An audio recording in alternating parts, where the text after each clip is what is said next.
اعوذ باللہ من الشیطان الرجیم، بسم اللہ الرحمن الرحیم۔ اور نیل بہتا رہا، قسط نمبر 14۔ مصنف عنایت اللہ التمش۔ امیر المومنین حضرت عمر بن خطاب رضی اللہ تعالیٰ عنہ نے حکم دے دیا تھا کہ شام کی سرحد تک ہی محدود رہا جائے اور مزید پیش قدمی نہ کی جائے۔ ابو عبیدہ اور خالد بن ولید جیسے جوشیلے اور تاریخ ساز سپہ سالاروں نے بھی امیر المومنین کا یہ حکم دانشمندانہ اور وقت کی ضرورت کے عین مطابق سمجھا تھا۔ انہیں احساس تھا کہ مفتوح علاقے وسیع و عریض ہیں اور ان کے نظم و نسق کو رواں اور پر اثر کرنا نہایت ضروری ہے۔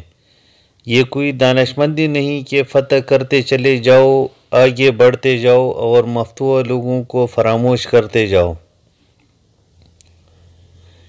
وہ باغی بھی ہو سکتے ہیں اور ایک دوسرے کو لوٹنے بھی لگتے ہیں۔ تمام سالار امیر المومنین کے حکم کو پسند کر رہے تھے، لیکن ایک سالار ایسا تھا جس کے خون کا ابال ٹھنڈا ہو ہی نہیں رہا تھا۔ یہ تھے سالار عمرو بن عاص۔ شام کے فتح کے جشن میں تو وہ دل و جان سے شامل تھے۔ شامل کیوں نہ ہوتے، انہوں نے دن رات ایک کر کے اور جان ہتھیلی پر رکھ کر یہ فتح حاصل کی تھی، لیکن وہاں بھی مطمئن نہیں تھے۔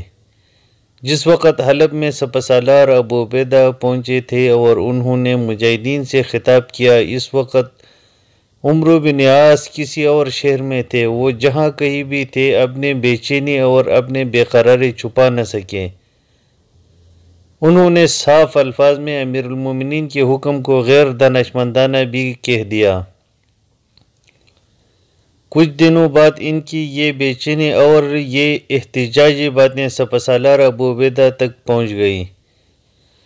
ابو عبیدہ رضی اللہ تعالیٰ عنہ حلب سے اس مقام تک پہنچے جہاں عمرو بن عاص تھے۔ سپہ سالار نے تو مفتوح شہر کا دورہ کرنا اور وہاں کے حالات دیکھ کر ضروری احکامات جاری کرنی تھی۔ وہ عمرو بن عاص کے ساتھ خاص طور پر بات کرنا چاہتے تھے۔ وہاں پہنچ کر انہوں نے عمرو بن عاص سے پہلے بات یہ پوچھی کہ وہ ایسے اکڑے باتیں کیوں کرتے ہیں جن کا مجاہدین پر اثر تخریبی بھی ہو سکتا ہے۔ ہمیں رومیوں کا تعاقب کرنا چاہیے تھا۔ عمرو بن عاص نے کہا، میں مصر تک پہنچنا چاہتا ہوں۔ رومی تتر بتر ہو کر ڈرے ہوئے بھیڑ بکریوں کی طرح بھاگ رہے تھے۔ ہم ان کے تعاقب میں جاتے تو بڑے آسانی سے مصر میں داخل ہو سکتے تھے۔ میں حیران ہوں ابن عاص، سپہ سالار ابو عبیدہ نے کہا، کیا تم اتنی جلدی بھول گیا کہ عیسائی قبائل نے صرف اس لیے ہر شہر میں بغاوت کر دی تھی کہ وہاں ہمارے نفری بہت تھوڑی تھی؟ یہ تو اللہ کا خاص کرم ہے کہ ہم نے ہر جگہ بغاوت فروغ کر لی ہے، لیکن ذرا سوچ، ہمارے لشکر اس ملک سے نکل کر آگے جائے تو پھر پیچھے بغاوت ہو جائے گی۔ مسند مورخوں کے لکھے ہوئے تاریخ گواہی دیتی ہیں کہ عمرو بن عاص عام سطح کے سالار نہیں تھے، نہ ان کی سوچ سطحی اور جذباتی تھے۔ مصر کو سلطنت اسلامیہ میں شامل کرنا ان کا ایک عزم تھا، اور عزم بھی ایسا جیسے اللہ تعالیٰ نے انہیں اسی کام کے لیے ہی پیدا کیا ہو۔ فتح مصر تو ان کے لیے ایک جنون اور ایک خط بن گیا تھا جسے امیر المومنین رضی اللہ تعالیٰ عنہ پوری طرح واقف تھے۔ یہاں ضروری معلوم ہوتا ہے کہ بیان کر دیا جائے عمرو بن عاص کے مصر کے متعلق ارادے کیا تھے اور امیر المومنین کے ساتھ ان کی کیا اور کب باتیں ہوئی تھی۔ کچھ ہی عرصہ پہلے جب فلسطین میں رومیوں کے خلاف جنگ ہو رہی تھی تو حضرت عمر نے بیت المقدس کی فتح کی ذمہ داری عمرو بن عاص کو سونپی تھی اور کہا تھا کہ وہ شخص کی خبر بد نہیں بلکہ فتح کی خوشخبری سننا چاہتے ہیں۔ اللہ امیر المومنین کو فتح ہی کی خوشخبری سنائے گا، عمرو بن عاص نے تاریخی الفاظ کہی تھی۔ اس وقت بیت المقدس میں رومیوں کا ایک بڑا ہی مشہور جرنیل موجود تھا جس کا نام ارطبون تھا۔ اس جرنیل کی جنگی فہم و فراست اور دشمنوں کو دھوکہ دینے کے لیے مکاریاں اور چال بازیاں اتنی زیادہ تھی کہ تاریخ کے مطابق ہر کل بھی کبھی کبھی اس کے آگے سر جھکا دیتا تھا۔ سالار عمرو بن عاص کا مقابلہ اس جرنیل کے ساتھ تھا۔ اس سلسلے کے کچھ تفصیلات اس داستان کے پہلے باب میں پیش کی جا چکی ہیں، یہاں ہم مختصر بیان کریں گے۔ تفصیلات کے لیے پہلا باب ایک بار پھر پڑھ لیں۔ عمرو بن عاص خالد بن ولید کی طرح ایسے سالار تھے کہ قیادت کی عمدگی کے علاوہ دشمن کو دھوکہ دینے کے ڈنگ خوب جانتے تھے۔ حضرت عمر رضی اللہ تعالیٰ عنہ بھی عمرو بن عاص کی اس صلاحیت اور خوبیوں سے خوب واقف تھے، اسی لیے انہوں نے بیت المقدس کی فتح کی ذمہ داریاں انہی ہی سونپی تھی۔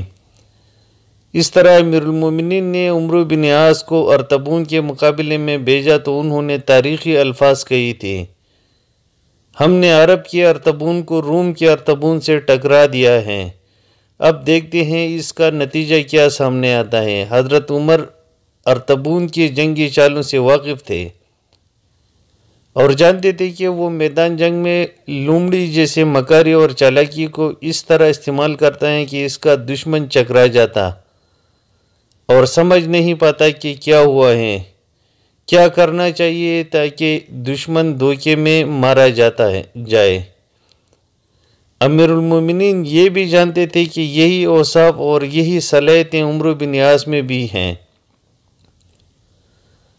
عمرو بن عاص رضی اللہ تعالیٰ عنہ بیت المقدس کی طرف بڑھے تو انہوں نے دیکھا کہ ارطبون اپنے فوج کے ساتھ اجنادین کی طرف جا رہا تھا۔ اجنادین اور بیت المقدس میں فاصلہ کچھ زیادہ نہیں تھا۔ عمرو بن عاص نے ارطبون کی فوج دیکھی اور پھر اپنا لشکر دیکھا تو احساس ہوا کہ انہیں کمک کی شدید ضرورت ہے، ورنہ ان کے سامنے اپنی کم نفری ٹھہر نہیں سکے گی۔ حضرت عمر نے اطلاع ملتے ہی فوراً کمک بھیج دی اور عمرو بن عاص اجنادین اور بیت المقدس کے قریب جا خیمہ زن ہوئے۔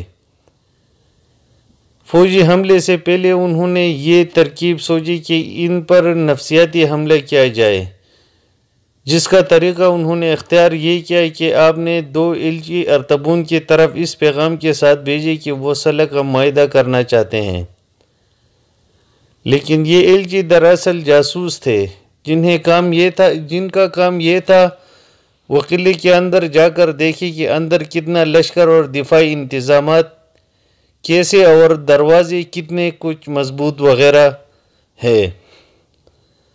ارطبون نے دونوں ایلچیوں کو پورے احترام سے بٹھایا اور بات چیت کی اور انہیں رخصت کر دیا۔ ارطبون کوئی ایسا اناڑی جرنیل نہ تھا کہ ان ایلچیوں کو شہر میں کھلا پھرنے دیتا۔ ایلچی واپس آئے تو سالار عمرو بن عاص ان سے پوچھنے لگے کہ قلعے کے اندر کیا کچھ ہیں اور وہ کیا دیکھ کر آئے ہیں۔ دونوں ایلچیوں نے انہیں یہ جواب دے کر مایوس کر دیا کہ وہ کچھ بھی نہیں دیکھ سکے۔ عمرو بن عاص نے فیصلہ کیا کہ وہ خود اپنے ایلچی بن کر جائیں گے اور یہ ظاہر نہیں ہونے دے گا کہ وہ خود اپنے لشکر کے سپہ سالار ہیں۔ انہوں نے بھیس بدل لیا اور اچھی طرح اپنا جائزہ لے کر چلے گئے۔ ارطبون نے ان کا استقبال بھی عزت و احترام سے کیا۔ عمرو بن عاص نے یہ ظاہر کیا کہ وہ اپنے سپہ سالار عمرو بن عاص کے ایلچی ہیں اور سپہ سالار نے انہیں اس لیے بھیجا ہے کہ پہلے 2 ایلچی صلح کے معاہدے کی بات ٹھیک طرح نہیں کر سکے اور اب وہ مزید ہدایت لے کر آئے ہیں۔ صلح کی بات چیت شروع ہوئی تو عمرو بن عاص نے کہا کہ وہ یہ بات اپنے سپہ سالار تک پہنچائیں گے اور ان کا حکم لے کر پھر حاضر ہوں گے۔ میری نظر نے مجھے کبھی دھوکہ نہیں دیا، ارطبون نے مسکراتے ہوئے کہا، میں کسی ایلچی سے نہیں بلکہ عرب کے سپہ سالار عمرو بن عاص کے ساتھ ہی بات کر رہا ہوں۔ کیا تم عمرو بن عاص نہیں ہو؟ نہیں، عمرو بن عاص نے جواب دیا، اگر میں عمرو بن عاص ہوتا تو اپنے اوپر جھوٹا پردہ ڈالنے کی کوئی ضرورت نہیں تھی۔ میرے سپسالار عمرو بن یاس اتنے نڈر اور بے خوف انسان ہیں کہ انہوں نے کبھی جھوٹ نہیں بولا۔ ارطبون ہنس پڑا اور اس نے ایسا تاثر دیا جیسے اس نے تسلیم کر لیا ہو کہ وہ عمرو بن یاس نہیں بلکہ ان کے ایلچی ہیں۔ باتوں باتوں میں ارطبون باہر نکل گیا اور واپس آ کر پھر مذاکرات شروع کر دی۔ ارطبون جب باہر نکلا تھا تو عمرو بن یاس سمجھ گئے کہ اب ان کی خیر نہیں، اب ہوگا یہ کہ انہیں پکڑ کر کال کوٹرے میں بند کر دیا جائے گا یا قتل ہی کر دیا جائے گا۔ عمرو بن یاس دماغ پر زور دینے لگی کہ یہاں سے کس طرح نکلا جائے، کوئی صورت نظر نہیں آتی تھی۔ اگر یہ ملاقات کہیں باہر ہو رہی ہوتی تو بھاگ نکلنے کا موقع پیدا کیا جا سکتا تھا، لیکن شہر کے اندر سے نکل بھاگنا ناممکن تھا۔ آخر ایک ترکیب دماغ میں آ ہی گئی۔ عمرو بن یاس نے ایسا انداز اور رویہ اختیار کر لیا جیسے وہ ارطبون کی پیشکش کی ہوئی شرائط مان گئے ہوں۔ انہوں نے ایسا تاثر پیدا کر دیا جیسے وہ رومیوں کی جنگی طاقت سے خائف ہوں۔ عمرو بن یاس نے ارطبون سے کہا کہ وہ سپسالار عمرو بن یاس کے بھیجے ہوئے ایلچی نہیں ہیں، بلکہ انہیں امیر المومنین حضرت عمر رضی اللہ تعالیٰ عنہ نے بھیجا ہے، اور ان کے ساتھ 10 مشیر ہیں جو قلعے سے کچھ دور ان کا انتظار کر رہے ہیں۔ وہ اب ان کے پاس جائیں گے اور انہیں ساتھ لائیں گے، اور پھر یہی فیصلہ کر دیا جائے گا کہ انہیں ارطبون کی شرائط منظور ہیں۔ ارطبون یہ سن کر خوش ہوا کہ ایک ہی نہیں بلکہ 10 مسلمان جال میں آ گئے۔ اس نے عمرو بن یاس سے کہا کہ وہ اپنے مشیروں کو یہاں لے آئے۔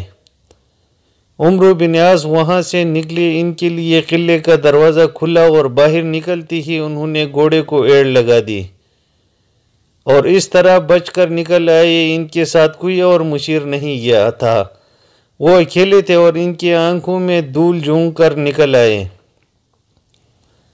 تاریخ گواہی دیتے ہیں، یورپی مورخ نے بھی لکھا ہے کہ ارطبون مذاکرات کے دوران باہر نکلا تھا تو اس نے اپنے محافظ دستے کے کمانڈر کو یہ کام سونپا تھا کہ یہ عربی جو اندر بیٹھا ہے جب قلعے سے باہر نکل کر واپس جا رہا ہوگا تو اسے قتل کر دیا جائے۔ لیکن ان کو عمرو بن یاس نے جو دھوکہ دیا، اس نے پھر باہر جا کر محافظ دستے کے کمانڈر سے کہا تھا کہ اب اس شخص کو جانے دینا، یہ کچھ اور آدمیوں کو ساتھ لے کر واپس آ رہا ہے۔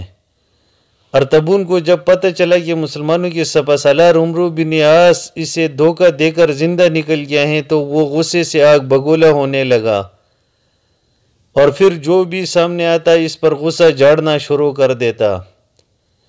پھر جس طرح بیت المقدس فتح ہوا اس کی تفصیلات پہلے 2 ابواب میں پیش کی جا چکی ہیں۔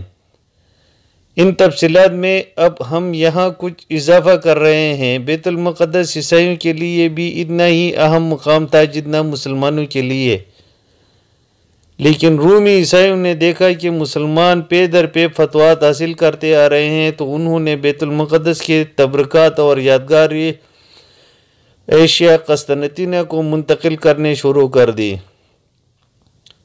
اس کے ساتھ ہی ہرقل نے وہاں فوج کی تعداد بڑھا دی اور اس کی قیادت اپنے جرنیل ارطبون کے سپرد کر دی۔ عیسائی فوج اور شیریوں کے مذہبی جذبات کو بھڑکانے کے لیے اسقف اعظم سفرنوس موجود تھا۔ اس نے رومی فوج کو مذہبی معاملے میں اتنا جذباتی کر دیا تھا کہ بظاہر یہ فوج طوفانی سی ہو گئی تھی۔ رومی اتنی آسانی سے بیت المقدس سے دستبردار نہیں ہو سکتے تھے۔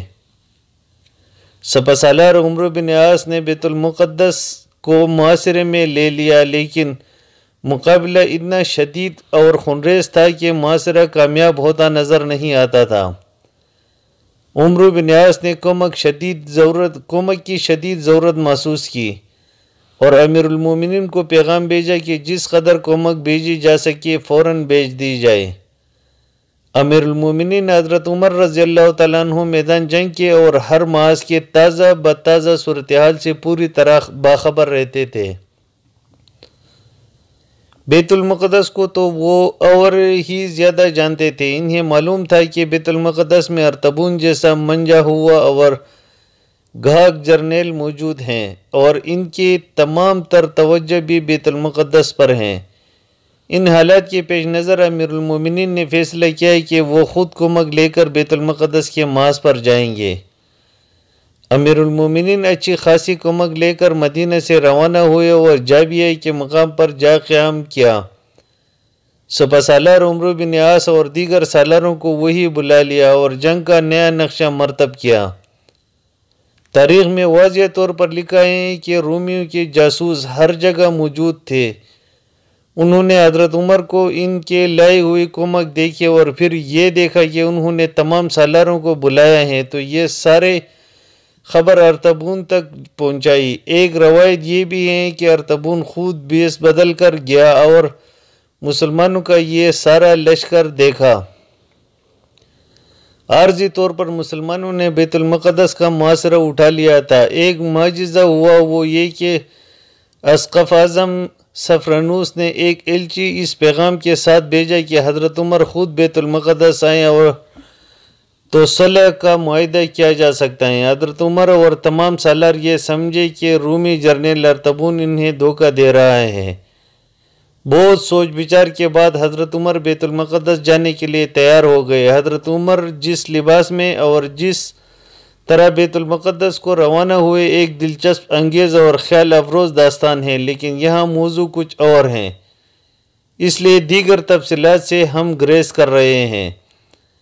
اتنا ہی بتائیں گے کہ جب حضرت عمر رضی اللہ تعالیٰ عنہ بیت المقدس میں داخل ہوئے تو بیت المقدس کے ایک بڑے پادری نے انہیں کہا کہ آپ شہر میں داخل ہو رہے ہیں، ذرا اچھے کپڑے پہنیں اور گھوڑے پر سوار ہو جائیں تاکہ رومیوں کے نگاہ میں آپ کی عظمت کا اندازہ غلط نہ ہو۔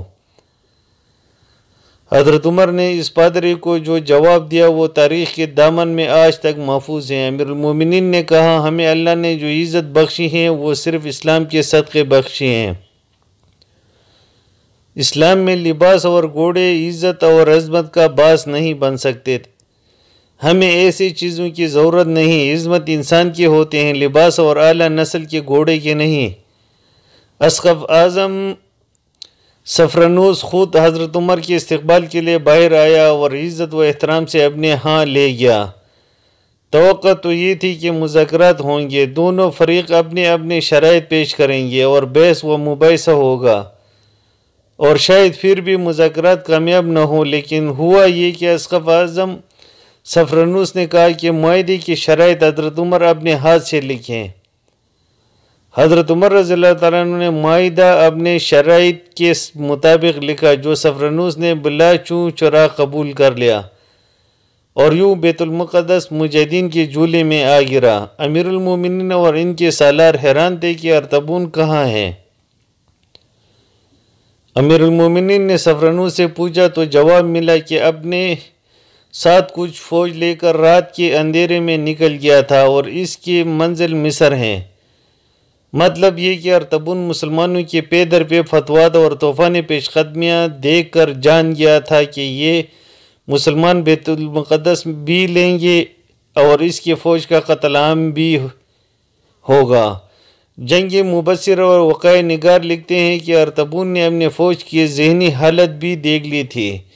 اس کی فوج پر مسلمانوں کی دہشت چھا گئی تھی، اور اس فوج کے سپاہی لڑنے سے پہلے دیکھ لیتے تھے کہ وہ کس راستے سے بھاگیں۔ ارطبون بڑا ہی دوراندیش جرنیل تھا۔ اپنے جنگی طاقت ضائع کرنے کی بجائے اس نے بہتر یہ سمجھا کہ فوج کو اپنے ساتھ مصر لے جائیں اور اس کے نئے سرے سے تربیت کرے اور نئی فوج تیار کر کے مسلمانوں کو للکارا جائے۔ مختصر بات یہ کہ ارطبون فلسطین سے چپکے سے کھسک گیا اور مصر جا پہنچا۔